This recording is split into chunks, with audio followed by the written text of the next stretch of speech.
Okay, I am making this video as a confession. I have been itchy to buy a new bag, and after having my dry January, I am so tempted to go shopping. So there are three Hermes bags in particular that I am really tempted to take the plunge on. And so I'm going to talk through those bags in today's video. And in the meantime, I'm going to give you some eye candy because I plan on having both of these bags out with me tomorrow when I visit the Hermes boutique. So let's get into it. So the first bag that I have been really kind of itching to find is one that I haven't been able to find. So in that regard, it's kind of helping me not pull the trigger on it because I haven't found the colorway that I think I would most prefer. And that bag is the Hermes Pliplat clutch. So I think that 2024 is the year of the clutch. I've already done a video on my Hermes Ahhhh PM. This is the vintage Hermes Ahhhh clutch in the PM style. And so it's 29 centimeters across the bottom, and it's higher, it's taller than the contemporary Ahhhh, which is just a little bit shorter by about this much. But anyway, this is a box calf bag, and it's pretty banged up, as you can see. So I am planning to take this into my local Hermes boutique tomorrow to submit it for the Hermes spa. So I am excited to get a quote, or at least, get some feedback from the folks at my local boutique and see what they think.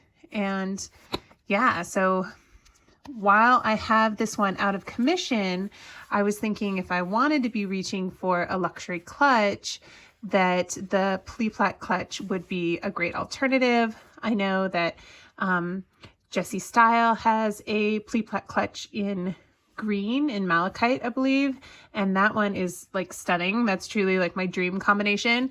I also know that I think, is it Winnie that has one in black, and she had inspired Jess to get hers. So that's sort of like the chain of influencing that happens on YouTube. But anyway, I have been just really admiring that bag, and I love the ad campaigns for it and how it was styled initially. It just looks so slouchy and like smushy. I love that you kind of carry it with like your hand like through the handle and like cupping the bottom of the bag. I think that just looks like so quiet luxury and carefree. And so I have been really eyeing it for months now.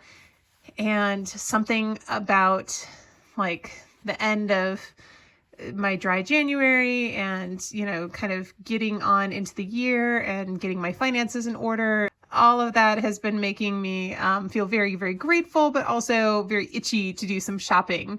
So while the majority of my money is going to very responsible, very adulting places, I try to save a little bit to the side that I can play with. And so, yeah, we'll see. We'll see if I can find a good deal. Right now, the ones that I'm mostly seeing on the market are in some louder colors like orange, and I'm just not sure that I want to pull the trigger on an orange bag. I don't know. I don't have a whole lot of really loud colors in my collection, so I don't know if I could rock an orange bag, especially as like a dinner moment. I don't have a whole lot of orange in my wardrobe, so yeah, TBD on that.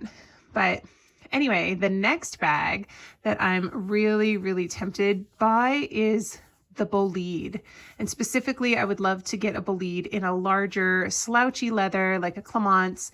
A bolide 35 would be perfect. So yeah, with all of the comparisons of the slouchy Birkin to the Rose Margot bag, I think that, the bolide is basically the Hermes interpretation of the Margot bag, in my opinion. And I don't know, I'm not as drawn to the Margot bag. I don't know if it will really have staying power for the long haul, but I'm curious about the bolide. I think that if I can find one for a really good price, that's really slouchy and smushy, they could be a really nice travel bag, which, yeah, I have some upcoming travel for work, and I think that that could be a really neat, chic kind of travel bag. So we'll see. I have a couple that I've been eyeing, but again, not really colors that I've been in love with on the pre-loved market. So we shall see. And then finally, the last bag that I am really, really tempted to look into is another Kelly bag. So this is my So Kelly, and I love it so, so much. And I'm going to be wearing this bag tomorrow when I go shopping. And I'm kind of curious to see what my sales team at my local boutique have to say about this bag. I already know that unfortunately my sales associate is out of town this weekend, which is such a bummer. But I'm still going in because I'm in the area anyway, and I'm going to submit this for repairs and see what other things I might add to my wish list and update my sales associate when they're back in town. But anyway, as I'm going to be out and about with my So Kelly, it's also just making me think about the Kelly bag more in general. Again, I'm a little bit more drawn to the larger sizes. I do think that I could have a place in my collection for like a Kelly 25. And then it would probably jump up to like the 32 or the 35. And again, I would be a fan of finding like a busted Kelly, one that is in a Clemence or Togo and kind of slouchy in a Retourin style. I think that that just would be very quiet luxury, very chic, very effortless.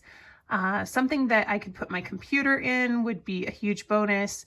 And yeah, just a bag that would be really fun to take around town and kind of not be so precious with. I think I could definitely justify room in my wardrobe for that. Whether or not I find one at the price point that I'm willing to spend, though, that's sort of the other side of that coin.